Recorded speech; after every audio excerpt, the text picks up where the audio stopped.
জুলাইয়ে ছাত্রদের উপর গুলি চালানো ঢাকার ৫০ থানার বেপরোয়া ওসিরা এখনও বহাল।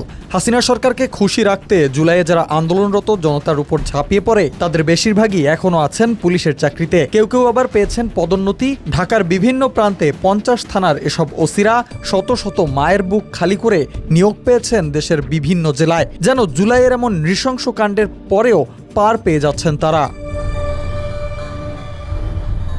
জুলাই আন্দোলনে সেই ভয়াল দিনগুলোতেও ভয়ানক রকমের বেপরোয়া ছিলেন এসব পুলিশ কর্মকর্তারা। তবুও কিভাবেই বা বেঁচে গেলেন তারা, কেনই বা তাদের এখনো বহাল রাখা হয়েছে চাকরিতে, তা নিয়েই ক্ষোভ রয়েছে আন্দোলনকারী ছাত্র জনতার মাঝে।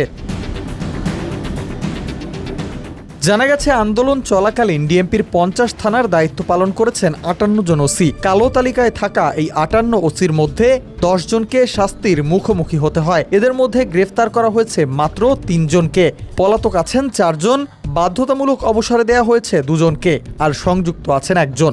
বাকিদের বেশিরভাগ এখনো বহাল।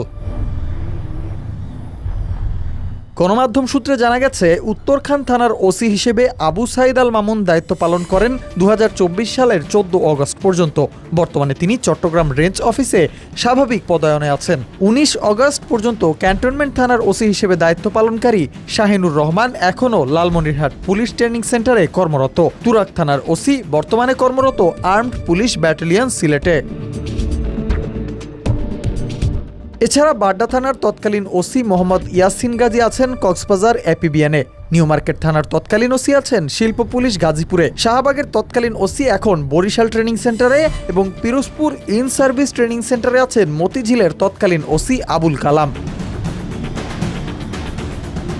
এসব পুলিশ এখনও কিভাবে পুলিশে বহাল তবিয়তে আছেন এমন প্রশ্ন তুলছেন আন্দোলনে সংযুক্ত ছাত্ররা। দাবি তুলছেন পুলিশ বিভাগ থেকে তাদের সরিয়ে আইনগত ব্যবস্থা নেয়ার। এ প্রসঙ্গে পুলিশের আইজি বাহারুল আলম গণমাধ্যমকে বলেন, জুলাই বিপ্লবের ঘটনায় অনেক মামলা হয়েছে, মামলাগুলোতে আসামিও অনেক। এসব মামলা আমরা পর্যালোচনা করছি, যারা জড়িত তাদের সবাইকে আইনের আওতায় আনা হবে। তবে কেউ জড়িত না থাকলে শুধু পুলিশ হওয়ার কারণে যেন হয়রানির শিকার না হন সে বিষয়টিও বিবেচনায় রাখতে হচ্ছে। তবে বাস্তবতা হলো হাতে গোনা কয়েকজন ওসির বিরুদ্ধে ব্যবস্থা নেওয়া হয়েছে। কয়েকজন আছেন পলাতক, কেউ কেউ আবার বাধ্যতামূলক অবসরে, বাকিরা আছেন চাকরিতে বহাল।